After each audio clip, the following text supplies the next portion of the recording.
Hi everyone, welcome to education point. So हम यहाँ पे वर्ल्ड हिस्ट्री के बारे में जो है पढ़ रहे हैं। इसमें जो है जैसे कि हमारे इंडिया में एक कॉलोनियल पीरियड था, उस समय में जो है दूसरे वर्ल्ड में जो है क्या क्या चीज़ें हो रही थी।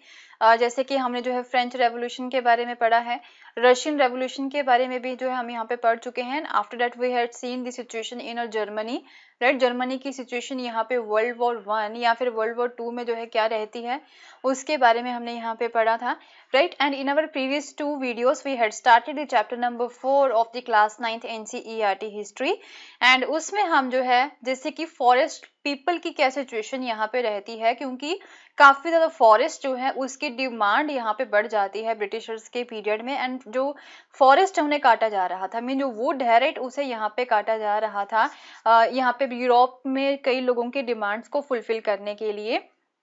तो वहाँ पे जो है प्लांटेशन स्टार्ट कर दी जाती है, टी कॉफ़ी या फिर रबर की प्लांटेशंस यहाँ पे स्टार्ट की जाती है, उसके बारे में हमने यहाँ पे पढ़ा था। एंड जो फॉरेस्ट, जो नेचुरल फॉरेस्ट होते हैं, उन्हें काट के वहाँ पे जो है एक ही तरह के जो ट्रीज होते हैं वो भी एक लाइन में उसे उगाया जा रहा था, राइट। तो जिसकी वजह से जो लोग फॉरेस्ट में रहते हैं उनकी लाइफ के ऊपर काफ़ी ज़्यादा प्रभाव पड़ रहा था, या फिर जो विलेजर्स यहाँ पे फॉरेस्ट के ऊपर या फिर फॉरेस्ट प्रोड्यूस के ऊपर डिपेंड रहते हैं, उनके लाइफ के ऊपर जो है काफ़ी प्रभाव पड़ता है। तो वो क्या प्रभाव पड़ता है उसके बारे में हमने अपनी प्रीवियस वीडियो में देखा था। So in this particular video we will discuss how did the forest rules affect cultivation, कि फॉरेस्ट रूल्स ने अब जो है कल्टीवेशन के ऊपर क्या अफेक्ट डाला था।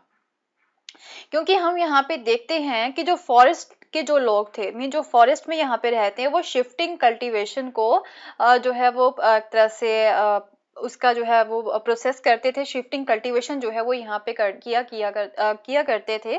तो शिफ्टिंग कल्टीवेशन होता क्या है उसके बारे में हमने जो है क्लास 6 की जो एनसीईआरटी हिस्ट्री है उसमें पढ़ा था कि शिफ्टिंग कल्टीवेशन होता क्या है, राइट। तो शिफ्टिंग कल्टीवेशन को जो है स्वीडन एग्रीकल्चर भी बोला जाता है। तो सबसे मेजर इम्पैक्ट जो है यूरोपियन कॉलोनियलिज्म का वो शिफ्टिंग कल्टीवेशन के ऊपर ही पड़ता है, क्योंकि ये जो है एक ट्रेडिशनल एग्रीकल्चर प्रैक्टिस थी एशिया में, अफ्रीका में एंड इवन साउथ अमेरिका में भी। तो इसके जो है अलग अलग कंट्री में जो है कुछ लोकल नेम्स थे, जैसे कि इसे जो है साउथ ईस्ट एशिया में लेडिंग बोला जाता है, और सेंट्रल अमेरिका में इसे मिल्पा, एंड इसे अफ्रीका में जो है छेतेमेन और टेवी बोला जाता है, श्रीलंका में इसे छेना बोला जाता है। एंड इंडिया की बात करें तो इंडिया में इसे ध्या, पेंडा, बेवार, नेवाद, झुम, पोडू, खांडाद एंड कुमरी, राइट, ये कुछ लोकल टर्म्स हैं जो कि स्वीडन एग्रीकल्चर या फिर शिफ्टिंग कल्टीवेशन के लिए यूज किए जाते हैं। ओके, तो शिफ्टिंग कल्टीवेशन के बारे में आपको पता ही है कि शिफ्टिंग कल्टीवेशन में क्या होता है कि फॉरेस्ट का एक पार्ट जो है उसे काट के एंड उसे जो है बर्न किया जाता है, राइट। एंड वहां पे जो है कि seeds are sown in the ashes, अब जो है उसे काट के बर्न कर दिया गया है, तो उसी एशेज में जो सीड्स हैं वो उगा दिए जाते हैं and after the monsoon rains. And जब क्रॉप यहाँ पे हार्वेस्ट होती है अक्टूबर एंड नवंबर में, तो सच प्लॉट्स जो होते हैं जिन्हें यहाँ पे काट के बर्न किया होता है, उसे जो है कपल ऑफ ईयर्स मीन कुछ सालों के लिए वहां पे कल्टीवेशन होती है, एंड देन उसके बाद में उन्हें जो है खाली छोड़ दिया जाता है एंड फॉरेस्ट का कोई और पैच यहाँ पे लेके वहां पे कल्टीवेशन स्टार्ट कर दी जाती है। तो जो पिछला पैच होता है जिसे काट के बंद किया गया था, राइट, उसे जो है 12 से 18 साल तक के लिए जो है खाली छोड़ दिया जाता है, जो कि क्यों छोड़ा जाता है, जो भी न्यूट्रिएंट्स वगैरह वहां पे खत्म हो चुके हैं कल्टीवेशन कर करके, वो दोबारा से जो है वो गेन कर सके, राइट। सो यहाँ पे कई तरह की क्रॉप्स जो हैं वो ग्रो की जाती है इस तरह के प्लॉट्स में। And in the central India and Africa यहाँ पे मिलेट्स हो गई जो दालें हैं, ब्राजील में manioc, in other parts of the Latin America maize and beans जैसी जो फसल है वो वहाँ पे उगाई जाती है। ओके, हाउएवर जो यूरोपियन फॉरेस्टर्स थे they regarded this practice as harmful for the forest, वो ये देखते हैं कि जो शिफ्टिंग कल्टीवेशन है वो फॉरेस्ट के लिए हार्मफुल है, राइट। तो क्या होता है, they felt that land which was used for cultivation every few years could not grow trees for the railway timbers, mean जो है जिस लैंड को हर साल यहाँ पे कल्टीवेट किया जाता है वहां पे जो है अच्छे ट्रीज जैसे कि टिम्बर के ऐसे जो ट्रीज हो गए जिन्हें रेलवे में यूज किया जा सकता है वो वहां पे नहीं उगाए जा सकते हैं। तो जब एक फॉरेस्ट को बर्न किया जाता है तो उसकी वजह से हो सकता है कि वहां पे जो फ्लेम्स हैं वो फैल जाएं एंड जो वैल्यूएबल टिम्बर जो दूसरे फॉरेस्ट में है वो भी जल जाए, मीन जो है यहाँ पे आग लग जाए जंगलों में। तो ये भी एक रिस्क होता है जब वहां पे जंगलों में लकड़ी को काट के उसे जलाया जाता है, बर्न किया जाता है शिफ्टिंग कल्टीवेशन में। ओके, सो इवन जब शिफ्टिंग कल्टीवेशन यहाँ पे होती है, मीन एक जगह से दूसरी जगह पे शिफ्ट कर लिया जाता है कल्टीवेशन को, तो टैक्सेस को कलेक्ट करना गवर्नमेंट के लिए भी हार्ड हो सकता है। तो कई सारी प्रॉब्लम्स थी यहाँ पे गवर्नमेंट के लिए, राइट, लोगों के लिए नहीं, गवर्नमेंट के लिए जो है कई सारी प्रॉब्लम्स थी। तो इसी की वजह से गवर्नमेंट अब ये डिसाइड करती कि हम जो है शिफ्टिंग कल्टीवेशन को बैन कर देंगे। एज ए रिजल्ट कई सारी जो कम्युनिटीज थी उन्हें जो है अपने घरों को छोड़ के, मीन फॉरेस्ट में जो लोग रहते थे उन्हें अपने घरों को छोड़ के दूसरी जगह पे जो है जाना पड़ता है। एंड इवन कई लोगों को अपने ऑक्यूपेशंस भी चेंज करने पड़ते हैं। तो कई लोग तो यहाँ पे जो है चुपचाप चले जाते हैं अपने घरों को छोड़ के, तो कई लोग जो है यहाँ पे विद्रोह भी करते हैं, राइट।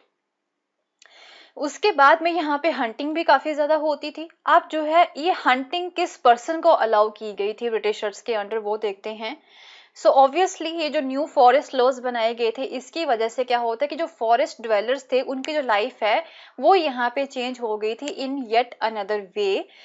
फॉरेस्ट लॉ से पहले यहाँ पे क्या था कि many people who lived in और नियर द फॉरेस्ट वो जो है डियर को हंट करके सरवाइव किया करते थे, या फिर कई सारे और छोटे मोटे जो एनिमल्स होते हैं उन्हें वो हंट करके यहाँ पे अपना खाना जो है वो बनाते थे। तो ये जो है ये जो कस्टमरी प्रैक्टिस थी वो फॉरेस्ट लॉज के द्वारा जो है प्रोहिबिट कर दी जाती है। Okay, so those who were cout hunting were now punished for the poaching. अब जो पर्सन यहाँ पे हंटिंग करेगा उसे पनिशमेंट मिलेगी। So while the forest laws deprive people of their customary rights to hunt, तो यहाँ पे forest laws की वजह से लोगों को जो है डिप्राइव कर दिया गया था कि आप जो है यहाँ पे हंटिंग नहीं कर सकते हैं। ऑन दी अदर हैंड जो अमीर लोग हैं उनके लिए जो हंटिंग है वो एक स्पोर्ट बन जाता है, वो एक बिग गेम बन जाती है। जैसे कि इन इंडिया टाइगर्स को हंट करना या फिर दूसरे एनिमल्स को हंट करना जो है वो एक कल्चर ही बन जाता है कोर्ट्स का, बड़े बड़े कोर्ट्स का, या फिर जो नोबल्स होते हैं यहाँ पे उनके जो मिनिस्टर्स होते हैं for the centuries, right. Many Mughal painting जो है राइट उसमें भी जो है यहाँ पे दिखाया जाता है डेट प्रिंसेस एंड जो एम्परर्स हैं वो हंटिंग को एंजॉय कर रहे हैं। But under the colonial rule the scale of hunting increased, right. जो हंटिंग का जो एक स्केल है वो बहुत ज्यादा बढ़ जाता है, काफी ज्यादा बढ़ जाती है। डेट कि इतनी ज्यादा हंटिंग बढ़ जाती है ब्रिटिशर्स के अंडर कि जो कई सारी ऐसी स्पीशीज थी जो कि एक्सटेंट होना स्टार्ट हो जाती हैं, खत्म होना ही स्टार्ट हो जाती हैं, उन्हें इतना ज्यादा हंट कर दिया गया था, राइट।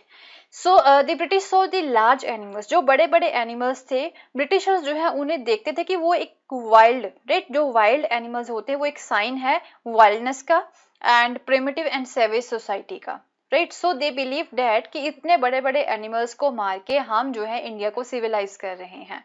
एंड टाइगर्स को मारने के लिए जो है वो रिवॉर्ड्स भी दिया करते थे, वॉल्स को मारने के लिए या फिर बड़े बड़े जो दूसरे एनिमल्स होते हैं उनकी हंटिंग करने के लिए इन्होंने जो है बाद में रिवॉर्ड्स भी रख दिए थे।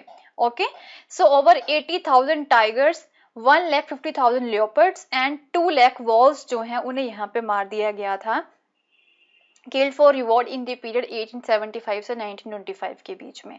ओके, सो ग्रेजुअली जो टाइगर है वो एक स्पोर्टिंग ट्रॉफी बन जाती है बाद में।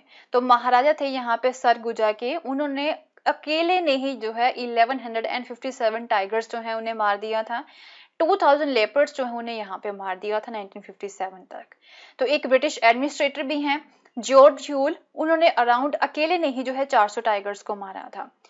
Okay, initially certain areas of the forest were reserve for the hunting, however initially यहाँ पे जो है कुछ एरियाज को रिजर्व कर दिया जाता है for the hunting and only much later did environmentalist and the conservatives begin to argue that the all these species of animals needed to be protected and not killed. तो उस काफी समय के बाद में अब जो इन्वायरमेंटलिस्ट होते हैं या फिर जो कंजर्वेटिव्स होते हैं वो उठते हैं, अपनी आवाज उठाते हैं एंड वो बोलते हैं कि इन एनिमल्स को जो है यहाँ पे प्रोटेक्ट करना काफी ज्यादा जरूरी है, अगर ह्यूमन को यहाँ पे सरवाइव करना है तो इन्हें जो है मारना नहीं है।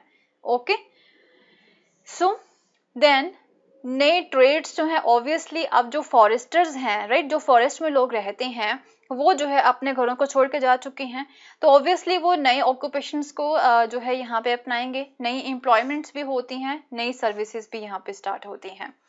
So, while many people lost in many ways after the forest department took control of the forest, and some people benefited from the new opportunities. तो ऐसा है कि कुछ लोग यहाँ पे benefited भी होते हैं, उन्हें जो है यहाँ पे ट्रेड की नई अपॉर्चुनिटीज जो उन्हें यहाँ पे मिल जाती हैं, एंड वो जो है फॉरेस्ट प्रोडक्ट्स की ट्रेडिंग करना स्टार्ट कर देते हैं, ओके, व्यापार करना स्टार्ट कर देते हैं।